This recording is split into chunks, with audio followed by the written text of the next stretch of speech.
देश में होने वाले 2024 में लोकसभा चुनाव को लेकर सभी राजनीतिक दल तैयारियों में जुटे हैं।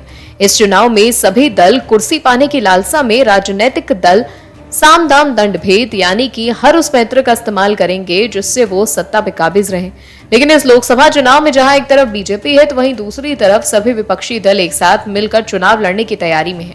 हालांकि विपक्षी एकता को लेकर अब तक बातें ही हो रही हैं, लेकिन बात सिर्फ इतनी सी नहीं है, क्योंकि कांग्रेस पर संकटों के बादल घिरे हैं। भारत जोड़ो यात्रा की विफलता से लेकर राहुल गांधी की लोकसभा सदस्यता जाने तक कांग्रेस पर एक के बाद एक मुसीबत के पहाड़ टूट रहे हैं और इसी कड़ी में एक बार फिर कांग्रेस को बड़ा झटका लग सकता है।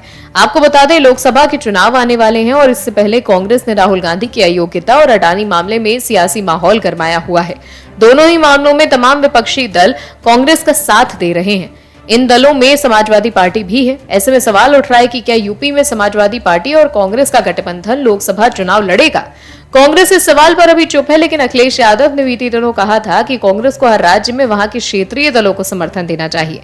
अब अखिलेश यादव ने एक और बड़ी बात कह दी है जो कांग्रेस की चिंता को बढ़ा सकता है, क्योंकि अखिलेश यादव ने एक बयान दिया है कि इस बार बड़े आदमियों की जगह बड़े दिल वालों को लोग जिताना चाहते हैं। अखिलेश का ये बयान इस वजह से महत्वपूर्ण है कि बड़े नेताओं में सोनिया गांधी भी शामिल हैं। सोनिया गांधी रायबरेली से सांसद हैं। इस बार उन्होंने लोकसभा चुनाव न लड़ने का संकेत दिया तो लेकिन साफ है कि रायबरेली की सीट अगर सोनिया छोड़ती हैं तो गांधी परिवार में ही से कोई दूसरा सदस्य इस लोकसभा सीट से चुनाव लड़ेगा। अगर अखिलेश यादव समाजवादी पार्टी का उम्मीदवार भी रायबरेली से उतारते हैं तो कांग्रेस के लिए यूपी में अपना ये इकलौता गढ़ बचाने में दिक्कत हो सकती है। जानकारी के लिए आपको बता दें कि अब तक समाजवादी पार्टी ने कभी भी अमेठी या रायबरेली से राहुल गांधी और सोनिया के खिलाफ प्रत्याशी नहीं उतारा, लेकिन अखिलेश यादव बीते दिनों रायबरेली गए भी थे। अब वो बड़े चेहरे की जगह बड़े दिल वाले लोगों की बात कर रहे हैं, तो ऐसे में कांग्रेस के लिए निश्चित तौर पर मंथन का वक्त है। अगर रायबरेली की बात की जाए तो यहाँ की ऊंचाहार समेत कई विधानसभा सीटों पर समाजवादी पार्टी के विधायक चुने जाते रहे हैं। ऊंचाहार से समाजवादी पार्टी के मनोज पांडे तो लगातार तीसरी बार विधानसभा चुनाव लड़े हैं। खास बात यह भी है कि अमेठी और रायबरेली की 10 विधानसभा सीटों में से कांग्रेस बीते कुछ चुनावों में ज्यादा सीटें भी नहीं जीतती रही है, वो भी तब जबकि खुद प्रियंका गांधी वाड्रा तक ने चुनाव प्रचार वहां किया था।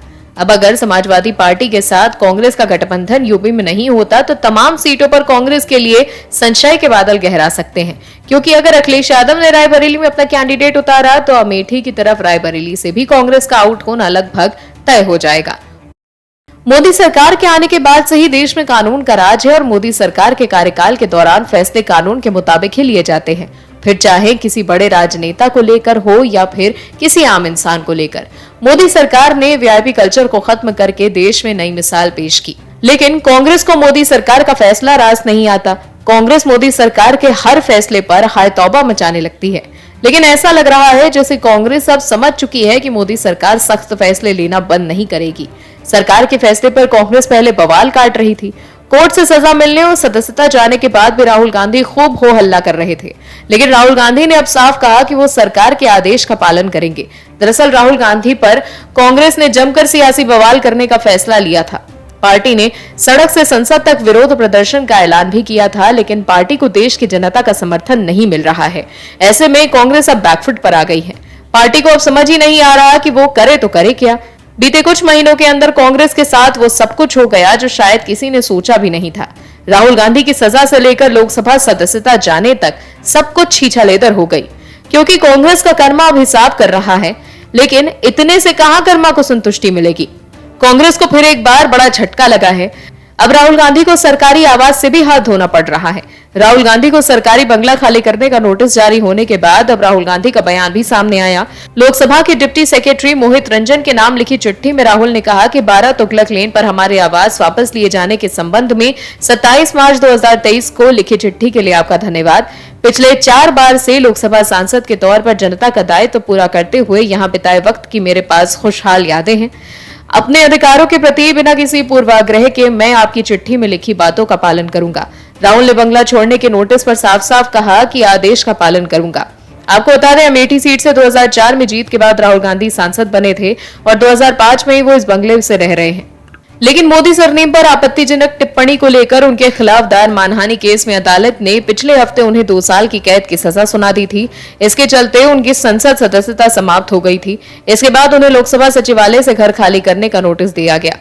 लेकिन कांग्रेस ने इस फैसले पर सवाल उठाते हुए कहा कि राहुल गांधी को Z+ सिक्योरिटी प्राप्त है, ऐसे में वो आवास के हकदार हैं और जब से राहुल गांधी पर गाज गिरी है तब से कांग्रेस मोदी सरकार पर निशाना साध रही है। लेकिन इस पूरे मामले पर राहुल गांधी के बयान को सुनकर यही लगता है कि कांग्रेस नेता राहुल गांधी अब समझ चुके हैं कि बीजेपी से टकरार समझदारी की बात नहीं है। लेकिन एक बात तो साफ है कि कर्मा जो सबका हिसाब लेता है और उसी के अनुसार फल भी देता है। फिर इंसान कितनी भी जद्दोजहद कर ले, कितना भी अपने आप को सही साबित करने के लिए छाती पीट ले, उसका हिसाब होकर ही रहता है। लेकिन सही समय पर, क्योंकि किसी को परेशान करके आप सुखी नहीं रह सकते और जिसके कारण आपका सुख चैन सब छिन जाता है। और वही हो रहा है कांग्रेस और राहुल गांधी के साथ, जो अपने कर्मों का फल खा रहे हैं। भारत में एक कहावत है कि लोहे को उसकी मजबूती नहीं, उसका जंग खत्म कर देता है। इसको दूसरी भाषा में ऐसे समझ सकते हैं कि इंसान को उसका घमंड मारता है। ऐसा ही कुछ राहुल गांधी के साथ भी हुआ। राजनीति में नेपो बेबी के तौर पर अवतरित हुए राहुल गांधी के पास अपनी कोई राजनीतिक जमीन नहीं है। कांग्रेस की थोड़ी बहुत बची उपजाऊ जमीन पर कार्यकर्ताओं की गई खेती के बदौलत राहुल गांधी 4 बार के सांसद बने और संसद के गलियारे तक पहुंचे। लेकिन ये सांसदी उनकी कमाई हुई नहीं थी, इसीलिए इसके जाने का दुख उनके हाव भाव में नजर नहीं आया। राहुल गांधी जिस आक्रामकता के साथ प्रेस वार्ता पर झूठा दम भरते हैं कि वो गांधी है, सावरकर नहीं, और गांधी कभी माफी नहीं मांगते, वो भी कोरा झूठ ही मालूम होता है। लेकिन राहुल गांधी के इन बयानों से जो भी बचे कुचे गठबंधन आज कांग्रेस का हिस्सा है, वो भी कहीं न कहीं उनके हाथ से चला जाए या गठबंधन के दूसरे साथी कांग्रेस को गठबंधन से बाहर का रास्ता दिखा दें, जैसे राहुल गांधी को संसद से बाहर का दिखा दिया गया। आखिर क्यों हम ऐसा कह रहे हैं, बताएंगे आपको अपनी इस रिपोर्ट में। कि राहुल गांधी जो ये दावा करते हैं कि वो माफी नहीं मांगते, ये दावा भी उनके राजनीतिक उपलब्धि की तरह खोखली और मन गढ़ंत है। लेकिन इनके इन दावों से कैसे कांग्रेस की मुसीबत बढ़ गई है, आखिर कैसे, चलिए आपको बताते हैं।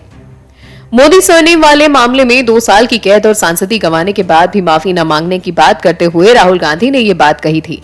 इस बीच वीर सावरकर के पौत्र रंजीत सावरकर ने राहुल गांधी को चुनौती दी थी कि वो सावरकर की माफी के दस्तावेज दिखाएं। उन्होंने कहा कि राहुल गांधी खुद सुप्रीम कोर्ट में 2 बार माफी मांग चुके हैं। रंजीत सावरकर ने कहा कि राहुल गांधी की हरकतें बचकानी हैं, वो स्वतंत्रता सेनानियों का नाम लेकर राजनीति करते हैं, जो गलत बात है।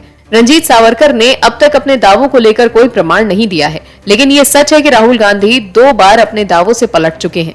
इनमें से एक मामला तो 8 मई 2019 का ही है, जब राहुल गांधी की ओर से सुप्रीम कोर्ट में बिना शर्त माफी मांगी गई थी। ये मामला राफेल डील से जुड़ा था, जिसे लेकर राहुल गांधी ने चौकीदार चोर है का नारा दिया था। इस पर कोर्ट ने उन्हें नोटिस भी जारी किया था और अंत में राहुल गांधी ने बिना शर्त के माफी भी मांग ली थी।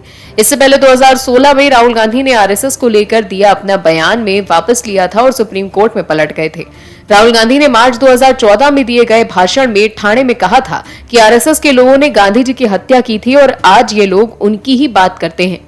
इन्होंने सरदार पटेल और गांधी जी का विरोध किया था। लेकिन राहुल के सावरकर वाले बयान से उनके ही गठबंधन साथी उद्धव ठाकरे नाराज हो गए हैं। उद्धव ठाकरे और सांसद संजय राउत ने राहुल गांधी पर सख्त टिप्पणी करी थी और कहा था कि सावरकर पर ना बोलिए। वहीं वीर सावरकर के अपमान के मुद्दे पर उद्धव गुट के कांग्रेस अध्यक्ष मल्लिकार्जुन खड़गे द्वारा सोमवार को विपक्ष को दिए गए डिनर पार्टी का भी बहिष्कार किया। संजय राउत ने पहले ही साफ कर दिया था कि उनके दल के नेता विपक्ष की डिनर पार्टी में शामिल नहीं होंगे। दरअसल कांग्रेस नेता राहुल गांधी ने शनिवार को पीसी के दौरान कहा था कि मेरा नाम सावरकर नहीं है, मेरा नाम गांधी है। गांधी किसी से माफी नहीं मांगता। राहुल गांधी के इस बयान के बाद बीजेपी समेत कई दलों ने उनका विरोध किया। वहीं महाराष्ट्र में कांग्रेस के साथ ही उद्धव ठाकरे की पार्टी भी इस बयान से खफा है। राहुल गांधी की सावरकर पर टिप्पणी को लेकर महाराष्ट्र के पूर्व मुख्यमंत्री उद्धव ठाकरे ने कहा कि सावरकर का अपमान बर्दाश्त नहीं किया जाएगा। 14 साल तक उन्हें जेल में अकल्पनीय यातनाएं झेलनी पड़ी। राहुल गांधी को समझना होगा कि आज के दौर में सभी चीजें पब्लिक डोमेन में हैं और अगर वो ये सोचते हैं कि वो कुछ भी बोलकर निकल जाएंगे तो ये उनका ख्याल कुछ वैसा ही है जैसे उन्हें लगता है कि कांग्रेस इस 2024 में केंद्र की सत्ता में विराजमान होगी। एक बात और ध्यान रखने की जरूरत है कि अब आज की समकालीन राजनीति में सभी विपक्षी दल कांग्रेस से कन्नी काट रहे हैं। उस दौर में जो भी इक्का दुक्का साथी कांग्रेस के साथ खड़े हैं, उन्हें वो अपने अधीर और ना तजुर्बेकारी वाले भाषणों से दूर ना करें। भारत के शास्त्रों ने कई युगों का वर्णन किया है, लेकिन आज हम अपनी खबर में 2 युगों का वर्णन करेंगे और आज की राजनीति के हिसाब से समझेंगे कि आखिर हम इसका जिक्र क्यों कर रहे हैं। एक युग था द्वापर और आज का वर्तमान युग है कलयुग। द्वापर युग को थोड़ा ध्यान से समझेंगे तो वहां की एक हठी युवराज के कारण एक राजा को अपना साम्राज्य और पूरे कुल से हाथ धोना पड़ा था। वहीं आज की वर्तमान राजनीति को भी देखेंगे तो आपको पता चलेगा कि एक युवराज है जिसको सत्ता में बिठाने की जिद ने देश की सबसे पुरानी पार्टी को रसातल की ओर धकेल दिया है। पुत्र मोह हर युग में राज्य के लिए नुकसानदायक ही साबित हुआ है, लेकिन एक बेहतर चीज हर युग में थी। द्वापर में भीष्म थे और आज के समय में कांग्रेस के भीतर भी कई भीष्म हैं जिन्होंने अपने विवेक से राहुल को सलाह दी, लेकिन कुछ को इस तरह से ब्लॉक कर दिया गया कि वो कांग्रेस को छोड़कर ही चले गए और कुछ हाशिए पर चले गए। जो कुछ बच गए हैं वो सलाह दे रहे हैं, लेकिन कब तक दे पाएंगे ये नहीं बताया जा सकता। राहुल गांधी जो कांग्रेस प्रथम परिवार के युवराज हैं, उनकी सदस्यता संसद से खत्म हो चुकी है, जिसके बाद कांग्रेस ने रणनीति बनाई कि राहुल के सदस्यता रद्द मसले को लेकर वो सड़क पर जाएंगे और जनता को समझाने की कोशिश करेंगे कि 2024 के लिए माहौल बनाना है। कांग्रेस को उम्मीद थी कि जनता भी समर्थन में उतरेगी, लेकिन जनता ने कांग्रेस के परिवारवाद को बचाने के लिए किए जा रहे सत्याग्रह से दूरी बना ली और कांग्रेस के सत्याग्रह में जनता के नाम पर जुटे तो मात्र कांग्रेस के कार्यकर्ता और खुद कांग्रेस के वरिष्ठ नेता भी ये मान रहे हैं कि राहुल की सदस्यता जाने के मसले पर उन्हें जनता से अपेक्षित समर्थन नहीं मिला।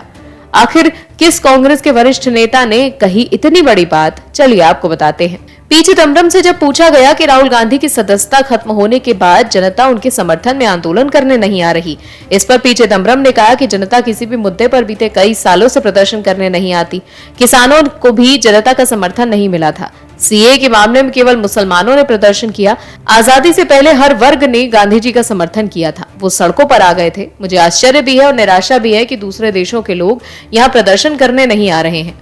मतलब कांग्रेस जो राहुल गांधी को सजा मिलने के बाद ही कह रही है कि लोकतंत्र खतरे में है, उसे समझना होगा कि गांधी वाड्रा परिवार का मतलब पूरा देश नहीं होता।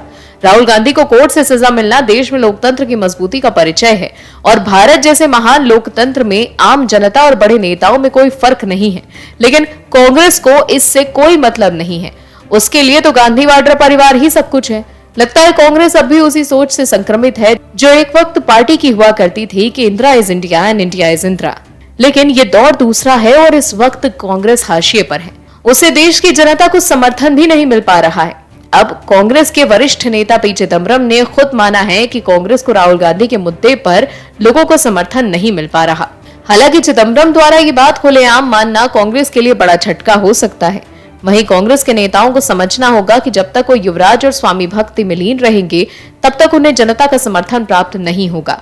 Bureau report OMH news. और भी वीडियोस देखने के लिए चैनल को सब्सक्राइब करें और बेल आइकन को दबाएं।